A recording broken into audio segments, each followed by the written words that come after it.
You're listening to the Modern Saxophonist Podcast.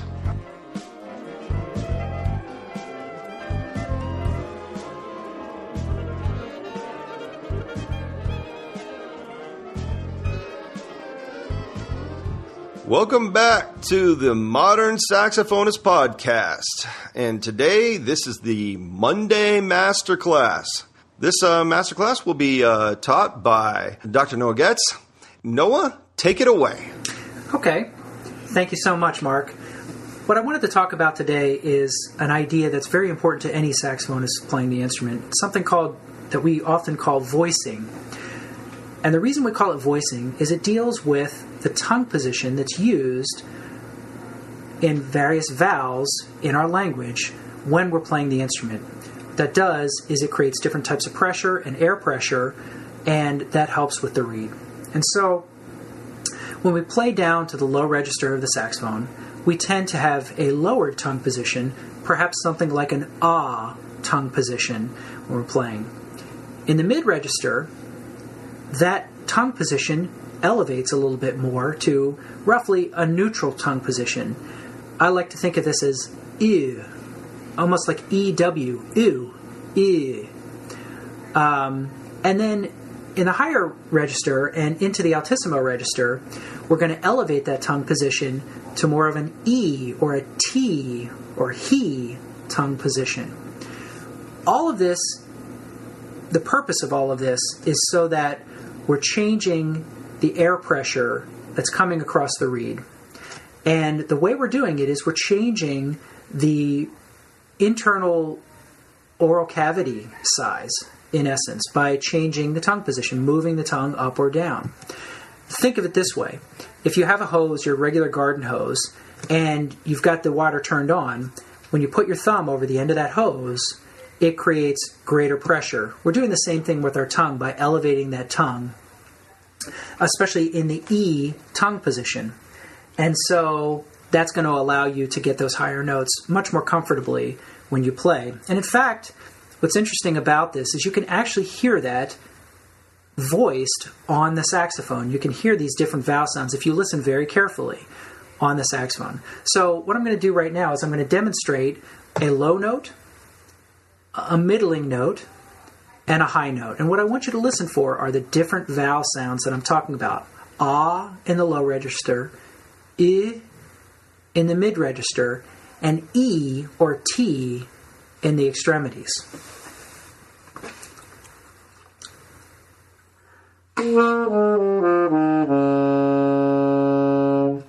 Ah, T,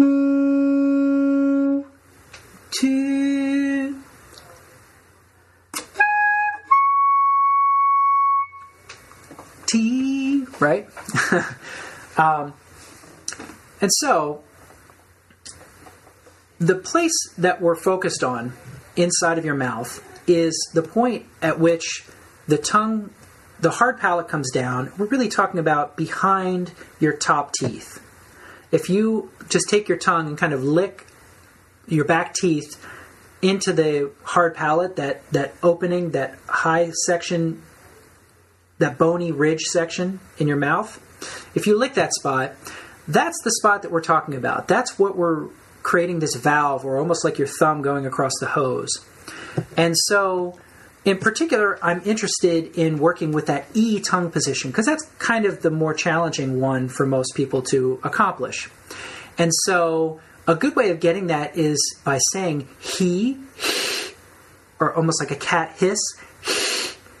If you do that, you'll notice that the back of your tongue is getting very high at the back of your hard palate. Now what I want you to do is I want you to take that spot and I want you to roll forward towards the front of your hard palate, like this.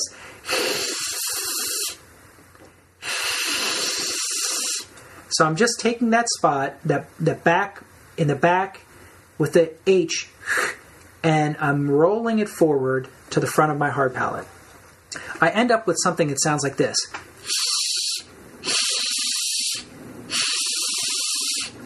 Where the sort of 2/3 front part of my tongue is pushing close to where the hard palate comes down behind my top teeth. So again, we're talking about this idea of voicing. What's hard about this for English speakers is that when we say E or put our tongue in that position, what do our lips do? Our lips come out. E. Say E. You notice your lips are wide and your teeth are exposed. You can't play the saxophone that way. The lip position that we need for playing saxophone is more like an ooh. So put your lips in a round circle, say ooh. Where's your tongue now? Ooh. It's low. So voicing the elevated tongue position while maintaining the embouchure can be quite challenging at first because your tongue is high, but your lips are in a position that suggests a low tongue position. So here's a couple things you can do. The first thing I have my students do is put those two together. So say E, E, and as you're with the elevated tongue position, wrap your lips around into an ooh position. E, E, E, E. Like that. By practicing that, that should help you with this unusual kind of thing. You can also think of it this way. For those of you who speak German, it's the umlaut sound, like I, G, like Goethe. If you say it in the sort of high German way, that elevates that tongue position. It also gives me sort of a theory about why Sigurd Rascher was so good at the altissimo and voicing, a native German speaker. And so, anyway, I digress. Elevating the tongue, that's one way of exercising that. The next step, both off the horn, is to blow air in a normal, neutral way, like two. In midstream, while maintaining the embouchure, the lips in a circular position, elevate the tongue so you're going from neutral to elevated, like this. It should feel a little bit like saying to we. To we.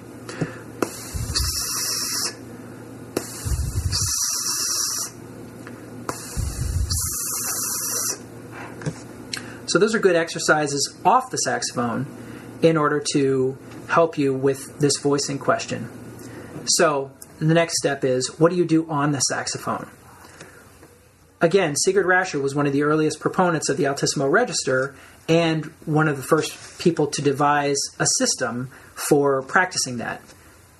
His book Top Tones is an invaluable resource to get started in this conversation, and he speaks quite at length about a lot of these ideas too.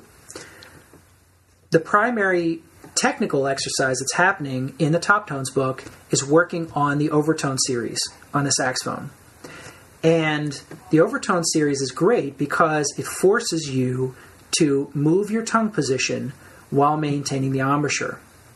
And so one of the basic exercises that's in the Top Tones book that is great for everyone to do is the first set of overtones. The bottom note is called the fundamental. The first overtone, which is an octave up, is called the first overtone. Second overtone is a fifth above that. And then the third overtone is the second octave above. So if we're talking on the B-flat series, it should be, while fingering the low B-flat, you're playing low B-flat, finger the low B-flat, the B-flat above that speaks as your first overtone. Voice again, elevate the tongue. Second overtone speaks, which will be the equivalent to the F with the octave key, while still fingering the low B-flat. And then finally, the high B-flat should speak while still fingering the low B-flat. And there's a couple little tricks that you can use to help yourself to get to that point. So, first thing I like to do is I have my students roll down to that low B-flat. So there's an increased gradated amount of air pressure pushing against you. So I start on my G and I'll roll down to a low B-flat.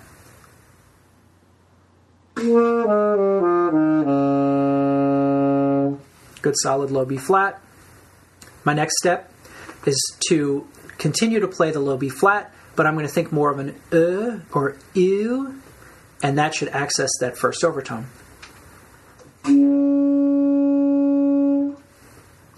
Second overtone, a little more elevated tongue position. Sounds like this.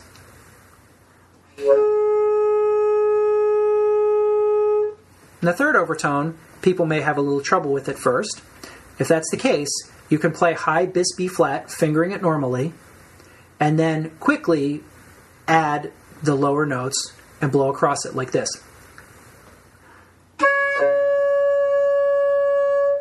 So a whole series for someone sort of beginning this process may sound like this.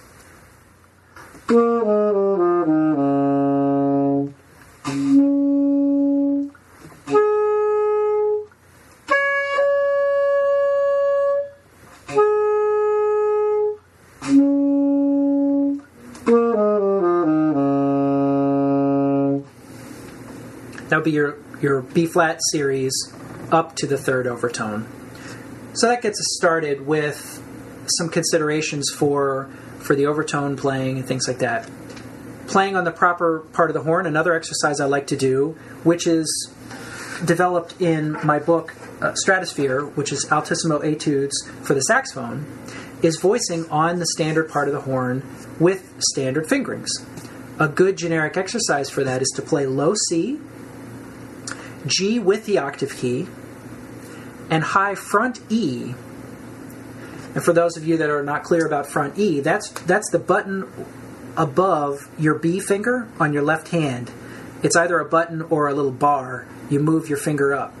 That front E is like fingering a G with the octave key, except that first finger moves up to grab that. It should sound like this. Now, if you're having trouble with that, you might start with front F and roll down to front E, which is fingered like a high A with that top note. So that, you might go at first to voice those. The exercise as listed should sound like this, all slurred.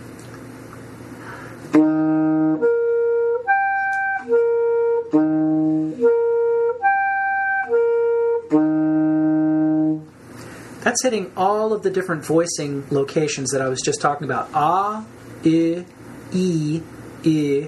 ah. And as I said, I've got an exercise in my book that speaks to that specific kind of voicing technique on the saxophone.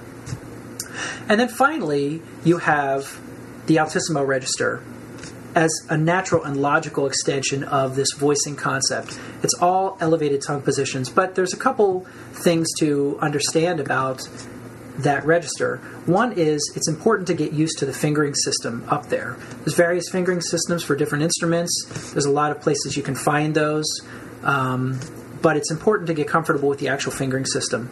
Another thing is something that you might call oral imagination, the ability to hear what you're going to play before you play it. And that's something that's talked about at length in the Top Tone book by Rascher and some other methods speaking to this. It's very important that you hear what you are going to be playing. A really convenient way of doing that is by playing it down an octave before playing it up an octave. And so if I play just a little short piece of one of my other etudes that I call swung, if I play it this portion down an octave, I'll be able to more clearly hear what it should sound like up an octave.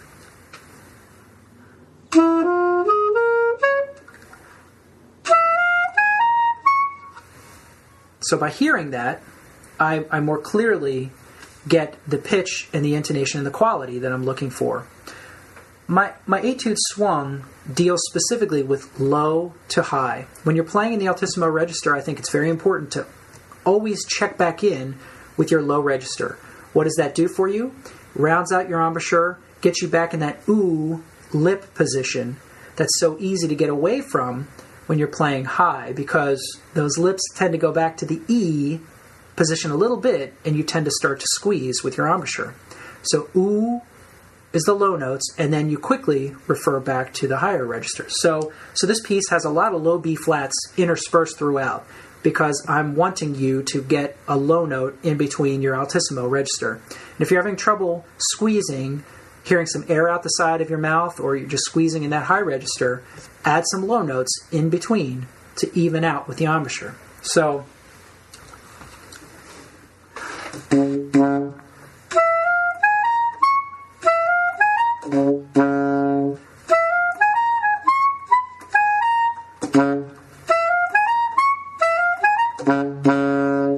another thing you may learn, and in fact I had to readjust a little bit, is one of my first low B, the second low B flat that I played, I didn't add enough air to it.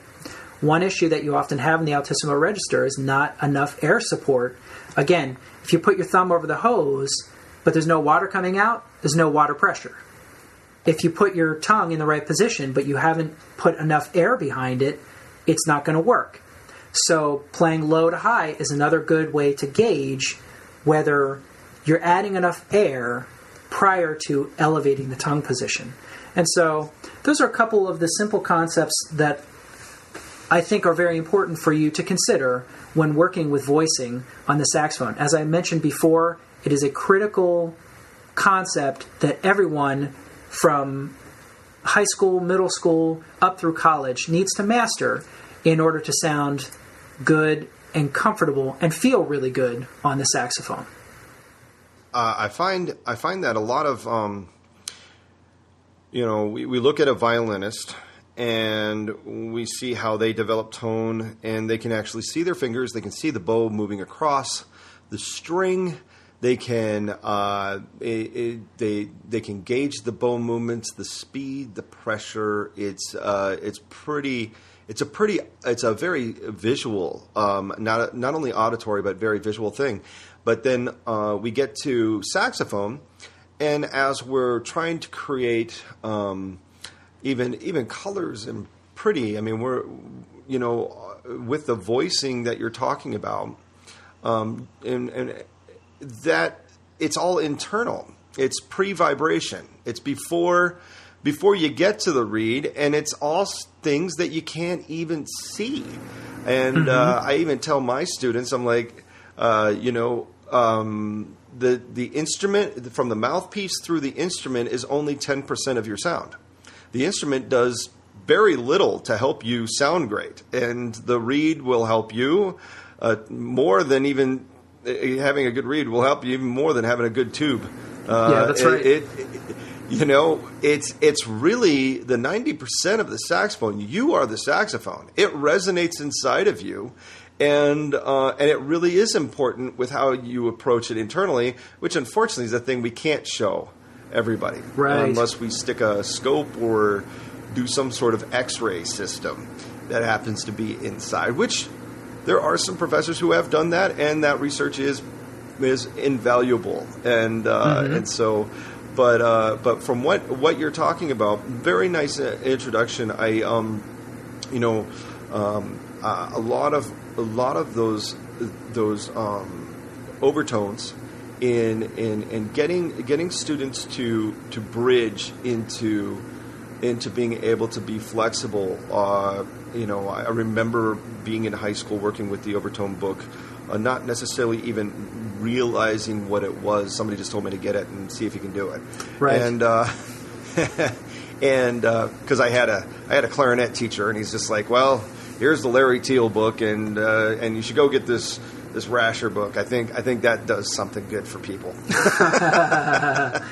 Yeah. And so I took it upon myself to try to play as many of those overtones as I could, and lo and behold, I was actually learning an awful lot of things that I needed, to be able to be in the altissimo, and also learn how to color sound. And later on, it was the voicings book as well. So I just wanted to put a capper on that, and I'm glad that you have your Stratosphere book, because there is a need for more exploration, and so I definitely encourage everyone to reach out and find it. Is there anything else that you find when teaching students who are having a little difficulty, is there like one more thing that you can give us that you've done these voicing exercises, you've done the E, you're working to try to manipulate, but they still can't get past, they can't even get that fourth overtone or past. Is there anything else that you have that helps the student to get there? Yes. Well, the first thing that I would say is most of the students that I've had difficulty with on this have tended to not spend a lot of time working these exercises off the saxophone. And so the muscle memory that needs to be created, it feels very strange when playing the saxophone.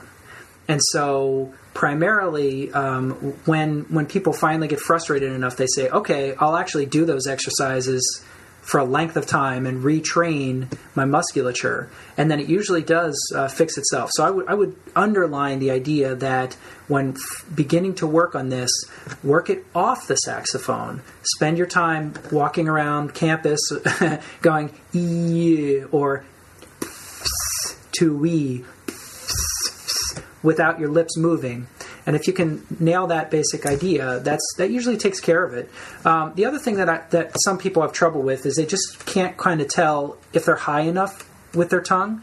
So one thing you can do is plaster your tongue into your hard palate and try to blow air, and it should feel like you're kind of blowing up your head. If your head's turning red and it feels like your temples are on fire, you're doing it right. and then just leak a little bit of air out from it, almost like a little key. And if you, so that gives you the sense of a truly really elevated tongue position where you're only letting a little air out. And that's something that can help people. I've had some people who have younger students who've had a little more success with starting with like a key sound rather than a T sound. It's not the proper location, but it gives you that anything to help you with that elevation idea is that to me is the critical piece of it. And making sure that you don't squeeze, really double checking on that, because a lot of times with overtones, you have someone who's been working maybe half a year on this idea, and it's not working on a particular day because they're squeezing, not because they don't have the tongue position, but they're squeezing off the potential of doing it. So relaxing the embouchure and elevating the tongue. Wonderful. And I just want to add this real quick, is that you have to test yourself against, is it in tune? Is it carrying the tone quality, and is it a good tone quality that is representative of what that note should sound like? And does it respond in time? And if it doesn't match some of those qualifications, you maybe not be doing that right. So make sure you always do you're testing the final results of what you're doing with a tuner. Record yourself and make sure that there's a sounding source and a metronome on, so that the final result that you're working with will, when you're artistically approaching a piece of music, that the final result is something that will consistently represent this across the full range of the saxophone. Do you agree with that, Noah? Yes, I do. Absolutely. Wonderful. And with that, folks, that is your Monday Masterclass with Noah Getz. And so would you tell us a little bit about where they can find you and reach you if they'd like to ask some questions? Yes, I'd be happy to do that. You can learn more about me at my website, noahgetz.com, and that's a convenient way to reach me as well, which is info@noahgetz.com. I check my email frequently, and I'm happy to answer any questions and clarifications. The book Stratosphere is pretty easy to access as well. It's published by Shop Music, and you can just Google it. It's Stratosphere Altissimo Etudes for the saxophone, and feel free to ask any questions about that as well. Wonderful. Well, I'm Mark. And I'm Eric Bradley. And I'm Noah Getz. Thank you so much. Thank you, everyone, for tuning in, and let's get practicing. Thanks for tuning in to this episode of the Modern Saxophonist Podcast. You can find us at www.themodernsaxophonist.com. We're also on Twitter @themodernsax.